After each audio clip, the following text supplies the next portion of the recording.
नमस्कार मित्रांनो, जय हिंद. मित्रांनो, तुमच्या समोर एक उदाहरण आहे बघा. एक वस्तू 33.13% नफ्याने विकल्यास विकीचे खकिशी गुणोत्तर किती? विकीचे खकिशी म्हणजे लक्षात घ्या मित्रांनो, विक्री किमतीचे खरेदी किमतीशी गुणोत्तर किती? मी शॉर्टमध्ये लिहिलंय ते. असा प्रश्न जेव्हाही येतो मित्रांनो, त्यावेळेस आपल्याला विक्री किंमत आणि खरेदी किमतीचं आपल्याला गुणोत्तर काढायचं, तुलना करायची. विक्री किंमत किती आणि खरेदी किंमत किती हे जर कळलं तर आपण गुणोत्तर सांगू शकतो. पण हे सांगतानाच खरी अडचण येते ते म्हणजे इथं 33.13% दिले. इथं जर 20% दिले असते ना तर एक वस्तू 20% नफ्याने विकली म्हणजे वस्तूची किंमत जर खरेदी किंमत 100 मानली तर विक्री किंमत 120 होईल. अशी तुलना आपण करतो आणि उत्तर सोडवतो. ते सोपं आहे मित्रांनो. पण इथं ही किंमत दिली त्यामुळे आपली अडचण होते. पण मित्रांनो, अजिबात घाबरायचं कारण नाही. हा प्रश्न सहज सोडवता येतो. मी हा प्रश्न सोडवताना याची किंमतच गुणोत्तरात लिहून घेणार. 33.99 होतात, 99 आणि 100 होतात. 100/3% टक्केचं रूपांतर सुद्धा मी करून घेणार आहे अपूर्णांकामध्ये. टक्के म्हणजे भागाकारात 100 म्हणजेच उलट गुणाकारामध्ये 1/100. टक्केचं चिन्ह निघून जाईल. 100ने 100ला भाग जातो, अंशस्थानी 1 राहिला, छेदस्थानी 3 राहिले. हे जे 33.1/3% होतं याचं रूपांतर मी 1/3 मध्ये केलं. यामध्ये मित्रांनो 3 ही झाली खरेदी किंमत आणि हा झाला नफा, असा याचा अर्थ आहे. याच्यावरून हे जे रूपांतर झालं या रूपांतराचा अर्थ असा आहे, खरेदी किंमत 3 रुपये असेल तर 1 रुपया नफा होतो. आता तुम्हाला खरेदी किंमतही सांगता येईल आणि विक्री किंमतही सांगता येईल. खरेदी किंमत ही 3 रुपये, विक्री किंमत किती? मग 1 रुपया नफा होतो ना, विक्री किंमत 4 होईल. मग हे झालं मित्रांनो प्रमाण. आता तुम्हाला विचारलं विक्रीचे खरेदी किंमतीशी, आधी विक्री दिली ना, मग विक्री 4 घ्या, खरेदी किंमत नंतर दिली ना, नंतर 3 ठेवा. हे झालं मित्रांनो गुणोत्तर. विक्रीचे खरेदीची गुणोत्तर आहे 4/3 किंवा 4/3 असं तुम्ही लिहू शकता. प्रमाण आणि गुणोत्तरामध्ये लिहिलं काही अडचण नाही. पर्याय जे उत्तर असेल ते तुम्ही तसं मांडू शकता. हे प्रश्न सोडवणं काही अवघड नसतं मित्रांनो. परंतु जेव्हाही अशा पद्धतीची किंमत येते त्यावेळेस हा प्रश्न सोडवायला खूप जड जातो, खूप अवघड जातो. खूप साऱ्या मित्रांना हा प्रश्न सोडवता येत नाही.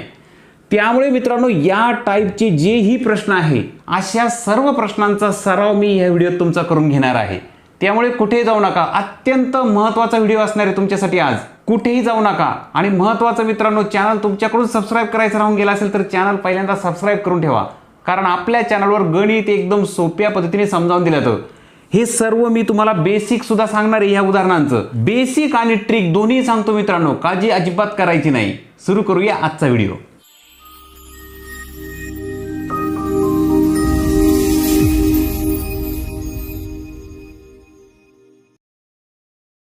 मी प्रश्न तोच ठेवलाय बघा, फक्त इथं 20% घेतले. अशा पद्धतीची किंमत जर आली तर ह्याचं उत्तर सहज सोडवता येतं. कसं बघा, एक वस्तू 20% नफ्याने विकली म्हणजे वस्तूची खरेदी किंमत मी शॉर्टमध्ये लिहिणार आहे. खरेदी किंमत जर 100 रुपये मानली तर याचा नफा किती आहे? नफा आहे 20 रुपये. म्हणजे विक्री किंमत होणार आहे 120 रुपये. येतंय लक्षात? इतकं साधंच आहे बघा. हे मनात पण करता येतं. 20% नफा याचा अर्थ खरेदी किमतीवर 20 रुपये, विक्री किंमत होणार 120 रुपये. तेव्हा 20% नफा होईल, 20 रुपये नफा होईल. आता आपल्याला विचारलं विक्री किमतीचे खरेदी किमतीची गुणोत्तर किती? विक्री किमतीचे म्हणजे 120चे खरेदी किमतीची गुणोत्तर किती असं विचारलं ना. हा शून्य काढून टाकला. 6 दुने 12 होतात आणि 2 पंचे 10 होतात. याचा अर्थ 6/5 हे गुणोत्तर आपल्याला मिळतं मित्रांनो. पण या अगोदर जे उदाहरण घेतलं त्यामध्ये मी घेतले होते 33.1/3%. अशी किंमत जर इथं आली मग मात्र ह्या प्रकारे तुम्ही जाऊ शकत नाही.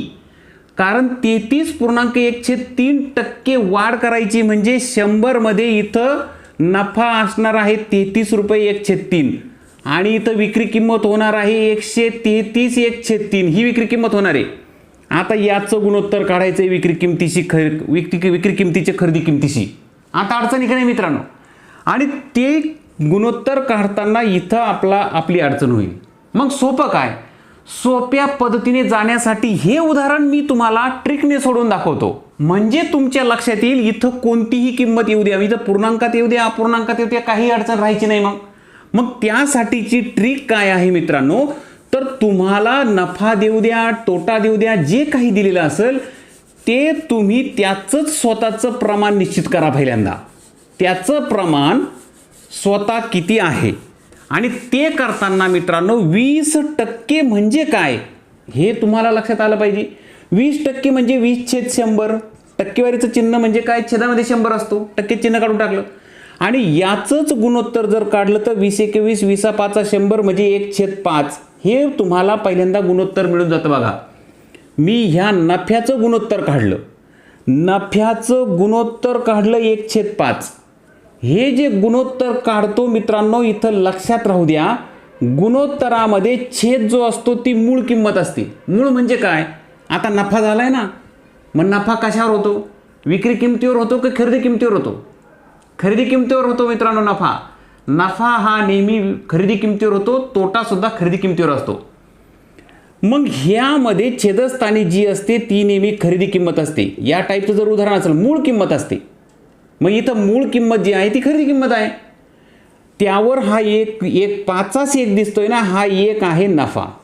हा एक नफा कुठून मिळाला, कारण इथं 20% दिले होते. ह्या 20%चा अर्थ असा होतो, खरेदी किंमत 1 रुपया असेल तर नफा, खरेदी किंमत जर 5 रुपये असेल तर नफा होणार आहे 1 रुपया. त्यावरून विक्री किंमत तुम्हाला मिळते 6 रुपये. नफा 1 रुपया ना, मग विक्री किंमत किती, म्हणजे 5 रुपयाची वस्तूमध्ये 1 रुपया नफा मिळतो, याचा अर्थ ती वस्तू 6 रुपयाला विकली, म्हणूनच 6 रुपये विक्री किंमत 6 रुपये होईल ना. मग आता तुम्हाला दिलं विक्री किंमतीचे खरेदी किंमतीची गुणोत्तर किती, विक्री किंमत आहे 6, खरेदी किंमत आहे 5. गुणोत्तर तुम्हाला डायरेक्ट मिळालं, भागाकार करायची गरज पडली नाही. 6/5 हे याचं उत्तर आहे, जे आपण अगोदर पण काढलं. पण ही ट्रिक आहे मित्रांनो, तुम्ही त्या टक्केवारीचं डायरेक्ट गुणोत्तरात रूपांतर करा आणि गुणोत्तराची तुलना नंतर तुम्ही खरेदी नफा विक्री याच्याशी करा. हे प्रत्येक वेळेस खरेदी किंमत विक्री किंमत नफा या संबंधीची येईल असं नाही मित्रांनो. ते सगळे उदाहरणं तुम्हाला सांगतो मी, काळजी नका करू. पण महत्त्वाचं समजून घ्यायचं आहे की इथं 20% दिले तर तुम्ही ह्या ट्रिकने गेला तरी जमेल. आणि मग तुम्हाला असं अपूर्णांकात जरी टक्केवारी दिली तरी सुद्धा तुम्हाला हे उदाहरण सोडवता येईल. चला समजून घेऊया पुढचं उदाहरण. हा प्रश्न समजून घेतल्यानंतर मित्रांनो आता या टाईपच्या प्रश्नांची तुमची अडचणच राहणार नाही. बघा इथं अगोदर 20% दिले होते, प्रश्न सेम आहे. बघा एक वस्तू 9.1/11% नफ्याने विकल्यास विक्री किमतीचे खरेदी किमतीची गुणोत्तर किती. विक्री किंमत आधी म्हणून आधी लिहायचं, खरेदी किमतीचं जे येईल ते नंतर लिहायचं, झालं गुणोत्तर. आता हे गुणोत्तर काढताना आत्ताच आपण पाहिलं की या जे टक्केवारी दिली याचंच रूपांतर पहिल्यांदा गुणोत्तरात करून घ्या, म्हणजे सोपं होईल. मग 9.1/11% म्हणजे काय, याचा अर्थ काय, तर तो अर्थ शोधताना तुम्हाला गुणोत्तर मिळून जाईल. मग काय करा, पहिल्यांदा टक्के जे आहे ना ते बाजूला तसेच ठेवा, या पूर्णांकयुक्त अपूर्णांकाचं अपूर्णांकात रूपांतर करा. 11×9 होतात, त्यामुळे एक मिळवतो आपण 100/11% असा याचा अर्थ आहे की नाही. आता हे जे टक्के असतात, टक्के म्हणजे भागाकारात 100, हे आपण पाहिलंय. भागाकारात 100 लिहितो, त्याऐवजी आपण गुणाकारात त्याची गुणाकार व्यस्त लिहू, म्हणजे गुणाकारात 1/100 असे लिहू. हे टक्के जे आहे त्याचं रूपांतर आपण असं केलं. भागाकारात 100 लिहिण्याऐवजी गुणाकारात 1/100 लिहिले तरी चालतात. आता बघा 100 ने 100ला भाग जाईल, 1/100 हे गुणोत्तर मिळालं. बघा 1/11 हे गुणोत्तर मिळालं. बघा 1/11. आता याचं रूपांतर प्रत्यक्ष आपण गुणोत्तरात करून घेतलं. हे ज्यालाही जमलं मित्रांनो त्याला हा प्रश्न कधीही अवघड वाटणार नाही, आणि हे ज्याला जमणार नाही त्याच्यासाठी हा प्रश्न फार अवघड वाटेल. आणि खूप साऱ्या मित्रांना हे माहीत नसतं म्हणूनच हे प्रश्न अवघड वाटतात. ह्या 1/11चा अर्थ काय, ही शेवटी छेदामध्ये जी किंमत आहे ती मूळ किंमत आहे, म्हणजे ही खरेदी किंमत. इथं खरेदी किंमत विक्री किंमत नफा दिलाय ना, याचा अर्थ खरेदी किंमत ही मूळ किंमत आहे. याचा अर्थ असा होतो की 11 रुपये खरेदी किंमत असेल तर नफा 1 रुपया होतो. हा नफा आहे. मग आता इथं मांडणी करतो. बघा ही मांडणी तुमच्या लक्षात आणून देण्यासाठी करतोय मी, नाहीतर हे सगळं मनात करता येईल. खरेदी किंमत नफा, खरेदी किंमत जर 11 रुपये असेल तर 1 रुपया नफा होतो. मग विक्री किंमत सांगा किती. विक्री किंमत होणार आहे खरेदी किंमतीवर 1 रुपया नफा, याचा अर्थ 11 आणि 1 रुपया नफा एकूण झाले 12 रुपये. आणि मग तुम्हाला उत्तर मिळेल 12/11, म्हणजे 12 × 11 अशा पद्धतीने. काहीही अवघड नाही. या पद्धतीने प्रश्न आल्यानंतर जेव्हाही अशा पद्धतीची किंमत येते आणि विक्री किमतीचे खरेदी किमतीशी गुणोत्तर विचारतात, सगळ्यात पहिली ती अडचणी खूप साऱ्या मित्रांना सर्वात पहिली अडचण येते ते म्हणजे विक्री किंमत कशी काढायची, खरेदी किंमत कशी शोधायची. कारण विक्री किंमत आणि खरेदी किंमत कळल्याशिवाय तुम्ही गुणोत्तर शोधू शकत नाही. ही सगळ्यात महत्त्वाची गोष्ट इथं. आणि म्हणूनच मित्रांनो, या पद्धतीने तुम्ही जर गेला तर हे गुणोत्तर सहज मिळू शकतं. तुम्हाला विक्री किमतीचे खरेदी किमतीची डायरेक्ट गुणोत्तर मिळतं. तिथं किमती शोधायची काही गरज पडत नाही. आणि यासाठी लागतो उदाहरणांचा सराव. चला मित्रांनो, त्याच टाईपचं उदाहरण आहे. सराव होण्यासाठी परत एकदा घेतोय. एक व्यक्ती उत्पन्नापैकी 16.23% खर्च करते, तर त्याच्या बचतीचे उत्पन्नाशी गुणोत्तर काय? बघा इथं काय काय, इथं आहे खर्च, त्यानंतर आहे उत्पन्न आणि नंतर आहे बचत. मला सांगा या तीनही किमतींमध्ये महत्त्वाची किंमत कोणती, मूळ किंमत कोणती? तर त्याचं उत्पन्न ही मूळ किंमत आहे. त्यातून तो काही बचत करतो, काही खर्च करतो. अगोदरच्या मध्ये विक्री किंमत, त्याच्यानंतर खरेदी किंमत, त्यानंतर नफा किंवा तोटा असं येऊ शकतं. आता मला सांगा या तीन किमतीतली महत्त्वाची मूळ किंमत कोणती? तर ती खरेदी किंमत. कारण खरेदी किमतीवरच विक्री किंमत असते, खरेदी किमतीवरच नफा असतो, बरोबर की नाही? हे महत्त्वाचं लक्षात घ्या मित्रांनो. उदाहरण जरी बदलून आलं तरी सुद्धा त्यातली मेन किंमत कोणती आहे ती ओळखता आली पाहिजे. इथं उत्पन्न ही महत्त्वाचा सोर्स आहे याच्यामध्ये. आत्ताच मी तुम्हाला सांगितलं अशा पद्धतीचं गुणोत्तर काढायला विचारलं तर तुम्हाला इथं खर्च दिलाय. खर्च किती? 16.23%. या खर्चाचाच अर्थ काढा ना पहिल्यांदा, खर्चाचंच गुणोत्तर तयार करा. त्यावरून तुम्हाला त्याचं उत्पन्नही कळेल आणि बचतही कळेल. कसं बघा, याचा अर्थ काय? तर याचं 16 48 49 50 50/3% असं रूपांतर होईल. या टक्केचं तुम्हाला मी आत्ताच सांगितलं, 50/3 आहे ना, गुणाकारात 1/100 केले की ते टक्केवारी चिन्ह निघून जाईल. 50 × 50 50 2 100. म्हणजे इथं उत्तर काय मिळतं बघा, 1/3 2 6. म्हणजे इथं 1/6 याची जी किंमत 1/6 आली ना, यामध्ये मूळ किंमत 6 रुपये जर उत्पन्न असेल, येतंय लक्षात? आता याचा अर्थ लावता आला पाहिजे. हे 1/6 आले, पण 1/6 नेमके काय आहे? उत्पन्न 6 रुपये असेल तर त्याचा खर्च, हा खर्च आहे ना, हा खर्च आहे बघा. मग हे 6 पैकी 1 म्हणजे काय? उत्पन्न 6 रुपये असेल तर खर्च होतो 1 रुपया. खर्च किती होतो? 1 रुपया. मग सांगा बरं बचत किती? मग बचत किती सांगा? त्याला 6 रुपये मिळाले, त्यातला 1 रुपया खर्च झाला. बचत किती? 5. बचत किती? 5. आता सांगा बचतीची उत्पन्नाशी गुणोत्तर. बचत 5 असेल तर उत्पन्न असणार 6, बरोबर? 5/6. बचत आधी म्हणून 5 आधी ठेवा, उत्पन्न नंतर आहे म्हणून उत्पन्नाची किंमत नंतर ठेवा. बचतीचे उत्पन्नाशी असलेली गुणोत्तर आहे बचत 5, उत्पन्न 6. 5/6 किंवा 5/6 हे गुणोत्तर तुम्ही अशा पद्धतीने लिहू शकता.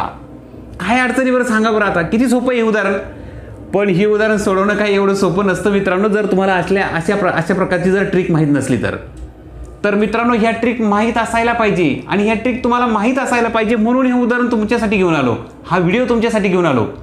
आणि अजून एक महत्त्वाचं मला तुम्हाला सांगायचं मित्रांनो, मी जेव्हाही तुम्हाला व्हिडिओ देतो त्यावेळेस पहिल्या सेकंदापासून मी व्हिडिओची सुरुवात उदाहरणाने करतो. वायफळ बडबडीला माझ्याकडे वेळ नसतो. मला अजिबात टाइमपास करायला आवडत नाही मित्रांनो. जे तुम्हाला द्यायचं आहे ना ते पॉईंट टू पॉईंट गेलं पाहिजे, कमीत कमी वेळेत गेलं पाहिजे. उगाच तुमचा टाइमपास करायचा, काहीतरी बडबड करायची आणि तुमचा वेळ वाया घालवायचा, हे मला आवडत नाही, आवडणारही नाही. आणि ते महत्त्वाचं मित्रांनो, खूप वेगळी बडबड करत बसण्यापेक्षा ते काही सोपं नाही आहे. व्हिडिओ बनवायचं म्हणजे एवढी सोपी गोष्ट नसते. व्हिडिओ रेकॉर्ड करावा लागतो, एडिट करावा लागतो, अपलोड करावा लागतो, त्यामध्ये काही चुका आहेत, काही इफेक्ट द्यावा लागतो, खूप सारा वेळ वाया जातो त्याच्यामध्ये.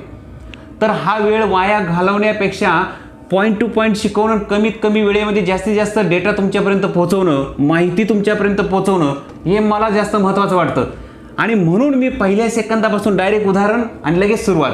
खूप वेगळ्या पद्धतीने कमेंट असतात मित्रांनो, ते सगळं मला प्रत्येक व्हिडिओत बोलावं वाटतं, पण मी ते टाळतो. माझा महत्त्वाचा उद्देश आहे तुमच्यापर्यंत गणितासंबंधी महत्त्वाचं जे काही असेल ते पोहोचलं पाहिजे, व्यवस्थित तुम्हाला समजलं पाहिजे. तर आजचा सुद्धा व्हिडिओ कसा वाटतोय तुम्हाला ते सांगा. व्हिडिओ जर आवडत असेल तुम्हाला तर आपला ह्या व्हिडिओला लगेच लाईक करून टाकायचं मित्रांनो. आणि तुमच्याकडून चॅनल सबस्क्राईब करायचं राहिलं असेल तर चॅनल नक्की सबस्क्राईब करून ठेवा. कारण आपल्या चॅनलवर गणित एकदम सोप्या पद्धतीने समजावून दिलं जातं. तुम्हाला आपल्या व्हॉट्सॲप ग्रुपला जर जॉईन व्हायचं असेल तर हा माझा व्हॉट्सॲप नंबर आहे. ह्या नंबरला मला ग्रुपला ॲड करा म्हणून मला मेसेज पाठवा. मी तुम्हाला आपल्या ग्रुपला ॲड करील. त्या ग्रुपमध्ये सुद्धा तुम्हाला कोणता व्हिडिओ पाहिजे तो मी टाकत असतो. नवीन जो काही व्हिडिओ येतो तो सुद्धा तुम्हाला देत असतो. तर व्हॉट्सॲप ग्रुपला तुम्ही जॉईन करण्यासाठी मला मेसेज पाठवा. पुढं अजून एक महत्त्वाचा प्रश्न आहे. तो कोणता? इथं जसं खर्च उत्पन्न बचती संबंधीचा हा प्रश्न आहे, विक्री खरेदी किंमत नफा किंवा विक्री खरेदी किंमत तोटा या संबंधीचा प्रश्न आहे, तसा मुद्दल व्याज आणि रास या संबंधी सुद्धा असाच सेम प्रश्न येतो मित्रांनो. तो कोणता तेही समजून घेऊ.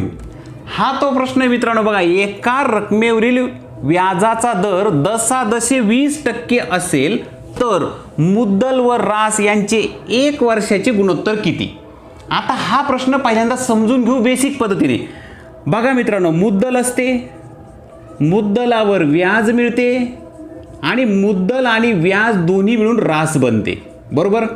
मुद्दल जर 100 रुपये असेल, या 20% नुसार मुद्दल जर 100 रुपये असेल तर व्याज मिळणार 20 रुपये, रास बनेल 120 रुपये. हे लक्षात आलं तुमच्या? पण ही जी रास 120 रुपये झाली ही बनली 1 वर्षात. बरोबर. 1 वर्षासाठीचं एका वर्षाची मुद्दल 100 रुपये असेल तर एका वर्षाची रास असणार आहे 120 रुपये. बरोबर. आता एका वर्षाचंच विचारलं ना, मग यानुसार तुम्ही जाऊ शकता मुद्दल व रास यांचे. मग मुद्दल आहे 100 रुपये, रास आहे 120 रुपये. अशा पद्धतीने भागाकार जर केला तर 5 दुने नाही, बे 5 10 आणि बेसक 12, 5 6 हे मिळणार गुणोत्तर. या प्रश्नाचं गुणोत्तर 5 6. इथं तुम्हाला 2 वर्षाचं जर विचारलं तर तुम्हाला माहिती, व्याज पहिल्या वर्षी 20 रुपये मिळेल, दुसऱ्या वर्षी अजून 20 रुपये मिळेल, म्हणजे रास बनणार 140 रुपये 2 वर्षाचं. मग इथं काय होणार? मुद्दलाचं विचारलं राशीशी तर 100/140 होणार. अशा पद्धतीने. आणि इथं बे 5 10 बे 7 14 5 7 असं गुणोत्तर मिळेल. इथं 2 वर्षाचं विचारलं तर. येत आहे लक्षात? आता अडचण काय होणार आहे मित्रांनो? अडचण अशी होईल की अगोदरच्या उदाहरणासारखी. इथं मला तुम्हाला महत्त्वाचं हे सांगायचं होतं, एका वर्षामध्ये 120 रुपये. तुम्हाला किती वर्षाचं विचारलं हे महत्त्वाचं लक्षात ठेवा. या मुद्दल रास आणि व्याजदराच्या बाबतीत जर उदाहरण आलं तर, हे उदाहरण जर मुद्दल रास आणि दराच्या बाबतीतलं आलं तर किती वर्षाचं विचारलं हे मात्र लक्षात ठेवावं लागतं. कारण एका वर्षाची रास वेगळी असते, 2 वर्षाची वेगळी असते, 3 वर्षाची वेगळी असते. तुम्हाला 5 वर्षाची विचारली, तुम्ही एका वर्षाची काढली आणि उत्तर सोडवलं, चालणार नाही. तर इथं महत्त्वाचं लक्षात ठेवा मित्रांनो. आता हे बेसिक पद्धतीने झालं. आपली पद्धत मात्र वेगळी. आपण काय करतो, याचंच गुणोत्तर तयार करतो. याचं गुणोत्तर तयार करताना मग तुम्हाला माहिती 20/100 होतात. म्हणजे 20 21 20 5 100. बरोबर. म्हणजे इथं 1/5 असं उत्तर येतं ना या 20%चं. तर इथं 5 काय आहे? मुद्दल. कारण असल्या उदाहरणांमध्ये मूळ किंमत मुद्दल असणार. महत्वाची किंमत कोणती आहे? मुद्दल. 5 रुपये मुद्दल असेल तर 1 रुपया असणार व्याज. येत आहे लक्षात? आणि यानुसार गेले की तुम्हाला 5 रुपये मुद्दल, व्याज 1 रुपया मिळणार. तर रास किती? मग 6 रुपये. म्हणून 5 6 हे उत्तर आलं. आलं लक्षात? आता हे मी का समजून सांगितलं, हा तक्ता का समजून सांगितलं मित्रांनो? हा समजून सांगण्याचं कारण एवढंच की किती वर्षाचं विचारलं हे तुमच्या लक्षात आलं पाहिजे. आणि ते लक्षात आणून देण्यासाठी हा तक्ता तयार केला. हा तक्ता का तयार केला याचं उत्तर तुम्हाला पुढच्या प्रश्नात एकदम व्यवस्थित समजेल. बघा, पुढचा प्रश्न घेऊया. आता प्रश्न तुमच्या लक्षात येईल. बघा, एका रकमेवर व्याजाचा दर दशांश 3.1/3% असेल तर 3 वर्षानंतर, हे फार महत्वाचं आहे, मुद्दल व रास यांचे गुणोत्तर किती? तुम्हाला माहिती आहे आपण यावर पहिल्यांदा काम करतो. 3.1/3% हे व्याज आहे की नाही, या व्याजाचं गुणोत्तरात रूपांतर करू. 3 त्रिक 9, 9 आणि 1 10, 10/3%. बरोबर. आता हे टक्के लिहूच नका, पटकन जा. 1/100 करून टाकतो आपण. 10 1 10, 10 10 100 आणि मग 1/10 त्रिक 30 हे गुणोत्तर आपल्याला मिळतं व्याजाचं. मग या गुणोत्तराचा अर्थ काय? तर इथं महत्वाची किंमत आहे मुद्दल. म्हणजे 30 रुपये मुद्दल जर असली तर 1 रुपया व्याज बनेल. कधी? दशादशे, एका वर्षाचं. मुद्दल असेल 30 रुपये, व्याज असेल 1 रुपया. रास काय असणार मित्रांनो? रास होणार 31 रुपये. मुद्दल आणि व्याज दोन्हींचं मिळून रास बनते ना, बरोबर की नाही? मग आता मुद्दल जर 30 रुपये असेल, व्याज 1 रुपये असेल, रास 31 रुपये बनेल. पण हे कधी? 1 वर्ष. हे एका वर्षाचं आहे, कारण हा दसा दशे दर साल दर शेकडा रेट आहे. तुम्हाला 3 वर्षानंतर विचारलं, सरळ व्याजामध्ये व्याज हे नेहमी स्थिर असतं. पहिल्या वर्षी 1 रुपया, दुसऱ्या वर्षी 1 रुपया, तिसऱ्या वर्षी सुद्धा 1 रुपया. याचा अर्थ रास बनेल 33 रुपये. मुद्दल कधीही बदलत नाही. मुद्दल 30 रुपये असेल, व्याज 3 रुपये मिळेल आणि रास बनणार 33 रुपये. तुम्हाला मुद्दलाचं रास यांचं गुणोत्तर विचारलं. मुद्दल आहे 30 रुपये छेद रास होणार 33 रुपये. 2ने भाग दिला तर 15चा भाग जाणार, 2ने नाही भाग जाणार, तिथं 33 3ने देऊ. 3 1 3, 3 1 3, 3 10 30. याचा अर्थ 10 11. अशा पद्धतीने तुम्हाला ह्या उदाहरणाचं उत्तर मिळतं. हे 10 11 उत्तर कधी येईल? जेव्हा तुम्ही 3 वर्षाचं घ्याल. तुम्ही जर पहिल्याच वर्षामध्ये 30 आणि व्याजाचा 1 रुपया 31 रुपये रास झाली म्हणून 30/31 असं केलं तर हे उत्तर चुकणार आणि पर्यायामध्ये हेही असणार आणि हेही उत्तर असणार. तुमचं हे उत्तर जर दिसलं तुम्हाला, तुम्ही यावरच हेच बरोबर म्हणणार, पण ते चुकीचं असणार, कारण ते 1 वर्षाचं आहे. तुम्हाला विचारलं 3 वर्षाचं. येतंय लक्षात? आता सर्वात महत्त्वाची गोष्ट जी सर्वात शेवटी मी तुम्हाला सांगतोय, इथं हे जे टक्केवारी आहे याचं रूपांतर आपण कसं करतोय हे तुमच्या लक्षात आलं असणार. मग इथं कोणकोणत्या संख्या येऊ शकतात? त्या संख्या मी तुम्हाला सांगतो. अशा टाईपची संख्या असतात मित्रांनो टक्केवारीमध्ये, जे देतात आणि त्यामुळे आपला गोंधळ होतो. तर तुम्हाला मी सांगितलं, या टाईपच्या जर संख्या आल्या टक्केवारीमध्ये तर याचं रूपांतर गुणोत्तरात करायचं असतं. हे तर आपण करून दाखवलं. मी याचं पण सांगतो बघा. 10 दुनी 20 होतात, 20 आणि 5 25 होतात. म्हणजे 25/2 गुणिले 1/100 असं रूपांतर होणार. 25 1 25, 25 चोक 100 म्हणजे 1/4 दुने 8. तर 1/8 झालं मित्रांनो. मग यामध्ये तुम्हाला जर मुद्दल व्याज रास या संबंधी दिलं तर शेवटची ही जी खाली ती मुद्दल असणार. नफा विक्री किंमत आणि तोटा जर दिलं तर खाली खरेदी किंमत असणार. नफा विक्री किंमत आणि खरेदी किंमत दिलं तर खाली खरेदी किंमतच असणार प्रत्येक वेळेस. तोटा दिला तरी सुद्धा तसंच असणार. तर अशा टाईपची उदाहरणं घ्या. त्या उदाहरणामध्ये यातली कोणती तरी किंमत टाका आणि तुमच्या पद्धतीने ते उदाहरण सोडून बघा. हाच तुमचा सराव. आजचा व्हिडिओ कसा वाटला नक्की सांगायचं मित्रांनो. आणि व्हिडिओ जर आवडला असेल तर आपल्या ह्या व्हिडिओला लाईक करायला विसरायचं नाही. चॅनल सबस्क्राईब करायचं राहून गेला असेल तर चॅनल नक्की सबस्क्राईब करा. आजचा व्हिडिओ तुम्हाला कसा वाटला आपल्या व्हिडिओच्या खाली कमेंट बॉक्समध्ये तुमचा प्रतिसाद लिहायला विसरायचं नाही. प्रतिसाद नक्की लिहा मित्रांनो. त्यामुळे कळतं मला की आजचा व्हिडिओ तुमच्या उपयोगाचा झाला की नाही झाला. गणितासंबंधी तुमची काही अडचण असेल तर ते सुद्धा कमेंट बॉक्समध्ये लिहायला विसरू नका. आपला हा व्हिडिओ जर तुम्हाला आवडला असेल, तुमच्या मित्रांना आपल्या ह्या व्हिडिओची गरज असेल तर तुमच्या खूप साऱ्या मित्रांना आपला हा व्हिडिओ शेअर करा. तुम्ही जितका जास्त व्हिडिओ शेअर कराल मित्रांनो तेवढा जास्त आपल्या चॅनलला सपोर्ट मिळेल. तर लाईक शेअर सबस्क्राईब अजिबात विसरायचं नाही. लवकरच भेटूया असेच एखाद्या महत्त्वाच्या व्हिडिओमध्ये. तोपर्यंत बाय बाय. जय हिंद.